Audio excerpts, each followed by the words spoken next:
Good morning students. आज हम BSc part first का जो पेपर थर्ड है, एल्गी लाइकेन एंड ब्रायोफाइटा, उसका टॉपिक पढ़ेंगे रिक्शिया। रिक्शिया मैंने अपने पहले वीडियोस में आपको रिक्शिया के स्ट्रक्चर के बारे में बताया था। आज हम उसका रिप्रोडक्शन यानी जनन पढ़ेंगे। यहाँ पर रिप्रोडक्शन दो टाइप्स का होता है, वेजिटेटिव और सेक्सुअल।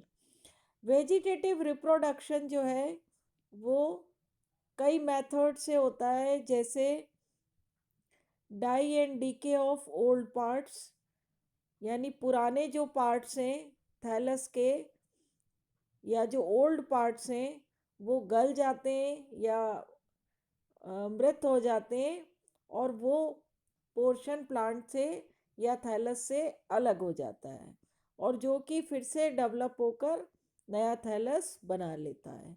दूसरा है बाय एडवेंटिशियस ब्रांचेस। कई तरह की थैलस से ब्रांचेस निकलती हैं और ये ब्रांचेस सेपरेट होकर फिर से नया थैलस बना लेती हैं। इसी तरह बाय ट्यूबर्स, जब कंडीशंस अनफेवरेबल हो तब ट्यूबर्स डेवलप होते हैं। ये जो है थैलस का जो पोर्शन है वो फूल कर मोटा हो जाता है और राउंडेड हो जाता है और उसमें फूड मटेरियल कलेक्ट हो जाता है। बाद में ये प्लांट से अलग होकर फिर से डेवलप होकर नया थैलस बना लेता है। इसी तरह कुछ प्लांट्स में गैमा लाइक स्ट्रक्चर्स थैलस पर पाए जाते हैं जो कि प्लांट से अलग होकर फिर से नया प्लांट बना लेते हैं। अब हम पढ़ेंगे सेक्सुअल रिप्रोडक्शन। रिक्शिया में सेक्सुअल रिप्रोडक्शन एडवांस टाइप का और ऊगेमस होता है। और जो सेक्स ऑर्गन्स हैं, मेल और फीमेल सेक्स ऑर्गन्स, दोनों सेक्स ऑर्गन्स थैलस के डोर्सल सरफेस पर जो मीडियन ग्रूव होता है, खांच होता है, वहाँ पर धसे हुए रहते हैं। रिक्शिया में दोनों तरह की स्पीशीज पाई जाती हैं, यानी मोनोएशियस और डायोएशियस। यानी एक ही थैलस पर दोनों सेक्स ऑर्गन्स हो सकते हैं या अलग अलग थैलस पर मेल और फीमेल सेक्स ऑर्गन्स हो सकते हैं। अब सबसे पहले हम पढ़ेंगे एंथ्रीडिया के बारे में। एंथ्रीडिया जो है, जैसे मैंने आपको बताया कि डोर्सल सरफेस पर कैविटी के बेस पर एक वृंत द्वारा लगा रहता है। ये राउंडेड या क्लब शेप्ड होता है। इसके चारों ओर सिंगल सेल थिक जैकेट होती है और अंदर लार्ज नंबर ऑफ एंथ्रोजॉइड्स पाए जाते हैं। इसी तरह फीमेल सेक्स ऑर्गन जो है उसे आर्किगोनिया कहते हैं। ये फ्लास्क शेप्ड होती है, जिसमें जो नीचे का चौड़ा जो पोर्शन होता है उसे वेंटर कहते हैं और ऊपर जो है नेक लाइक स्ट्रक्चर जो होता है वो होता है। नेक जो है वो 6 वर्टिकल रोज का बना होता है और हर रो में 6 to 9 सेल्स प्रेजेंट होती है और नेक के टिप पर यानी शीर्ष पर 4 कवर सेल्स प्रेजेंट होती है और बीच में 4 नेक कैनाल सेल्स प्रेजेंट होती हैं। अब हम पढ़ेंगे डेवलपमेंट ऑफ एंथ्रीडियम। एंथ्रीडिया का डेवलपमेंट जो है थैलस की डोर्सल सरफेस की जो मीडियन ग्रूव के नीचे वाली सेल्स हैं उनमें किसी भी सेल से इसका डेवलपमेंट शुरू हो जाता है और जिस भी सेल से डेवलपमेंट शुरू होता है उसे हम एंथ्रीडियल इनिशियल सेल कहते हैं। सबसे पहले ये सेल डिवाइड होकर दो सेल्स बनाती हैं, नीचे की ओर बेसल सेल और ऊपर की ओर आउटर सेल। बेसल सेल जो होती है वो नीचे की ओर एंथ्रीडिया का स्टॉक या व्रंत बना लेती है, जबकि आउटर सेल जो होती है उसमें डिवीज़न होते हैं उसमें ट्रांसवर्स डिवीजन होते हैं और एक फिलामेंट फिलामेंटस सेल बनती है जो कि 4 सेल्ड होती है। इन 4 सेल्ड में नीचे की जो दो सेल्स होती हैं वो बेसल सेल्स के साथ मिलकर व्रंथ या स्टॉक बना लेती हैं, जबकि जो ऊपर की 2 सेल्स होती हैं इनमें फिर से राइट एंगल पर डिवीज़न होता है जिससे 4 सेल्स बनती हैं। इन 4 में फिर से डिवीज़न होने से 8 सेल्स बनती हैं और इन 8 सेल्स में फिर से डिवीज़न होने से 8 8 सेल्स की 2 रोज बन जाती हैं।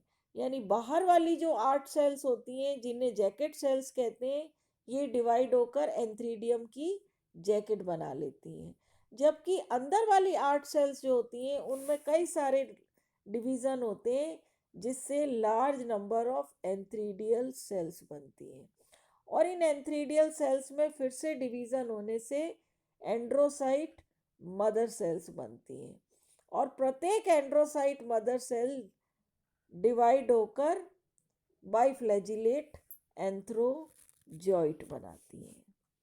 अब जब एंथ्रीडियम मैच्योर हो जाते हैं तो ये ऊपर से टूट जाता है, यानी जैकेट सेल्स जो होती हैं वो थोड़ी सॉफ्ट होकर टूट जाती हैं और एंथ्रोजॉइट्स बाहर आ जाते हैं और एंथ्रोजॉइट्स फ्लैजिला के द्वारा पानी में तैरने लगते हैं। अब हम पढ़ेंगे डेवलपमेंट ऑफ आर्किगोनिया। जिस तरह एंथ्रीडिया का डेवलपमेंट थैलस की डोर्सल सरफेस की सेल से शुरू हो जाता है, ठीक उसी तरह आर्किगोनिया का डेवलपमेंट भी थैलस की डोर्सल सरफेस की सेल्स में किसी भी एक सिंगल सेल से शुरू होता है, जिसे हम आर्किगोनियल इनिशियल सेल कहते हैं। ये भी डिवाइड होकर 2 सेल्स बनाती है, बेसल सेल और आउटर सेल। बेसल सेल का आगे कोई डिवीज़न नहीं होता। आउटर सेल जो होती है जिसे कि हम आर्किगोनियल मदर सेल भी कहते हैं, ये डिवाइड होकर 2 सेल्स बनाती हैं। एक सेंटर में सेल बनती है जिसे हम सेंट्रल एक्सियल सेल कहते हैं और इसको बाहर की तरफ 3 सेल्स बनती हैं जो कि इसको घेरे रखती हैं। तो बाहर वाली जो 3 सेल्स है उन्हें हम पेरिफेरल सेल्स कहते हैं। इन पेरिफेरल सेल्स के अंदर फिर से डिवीज़न होता है जिससे 6 जैकेट इनिशियल्स बनती हैं और ये 6 जैकेट इनिशियल्स डिवाइड होकर 6 6 सेल्स के 2 ग्रुप्स बना लेती हैं, जिन्हें कि हम नेक इनिशियल और वेंटर इनिशियल कहते हैं। नेक इनिशियल डिवाइड होकर आर्किगोनिया का नेक बना लेती है, जबकि वेंटर डिवाइड होकर आर्किगोनिया का वेंटर बना लेती है। अब सेंट्रल एक्सियल सेल जो है वो डिवाइड होकर ऊपर की तरफ कवर सेल और नीचे की तरफ सेंट्रल सेल बनाती है। कवर सेल में फिर से डिवीज़न होने से पहले 2 सेल्स बनती हैं और फिर 2 से 4 कवर सेल्स बनती हैं। ये 4 कवर सेल्स ऊपर शीर्ष पर प्रेजेंट होती हैं, जबकि जो सेंट्रल सेल है वो डिवाइड होकर नेक कैनाल सेल और वेंटर कैनाल सेल बनाती हैं। नेक कैनाल सेल में फिर से डिवीज़न होता है जिससे 4 से 6 नेक कैनाल सेल्स बनती हैं, जबकि वेंटर कैनाल सेल में डिवीज़न होने से वेंटर कैनाल सेल और एग बनते हैं। तो ये डेवलपमेंट हमने पढ़ा आर्किगोनिया का। अब फर्टिलाइजेशन के लिए वाटर एसेंशियल है, जल अनिवार्य है। एंथ्रोजॉइड्स जो पानी में तैरते रहते हैं वो तैरते हुए आर्किगोनिया के नेक पे पहुंच जाते हैं।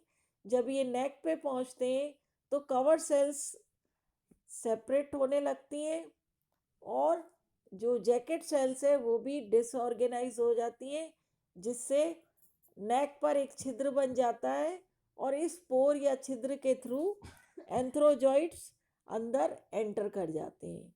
केवल एक एंथ्रोजॉइट आर्किगोनिया में अंदर एंटर कर जाता है और एग से फ्यूज होकर जाइगोट बनाता है।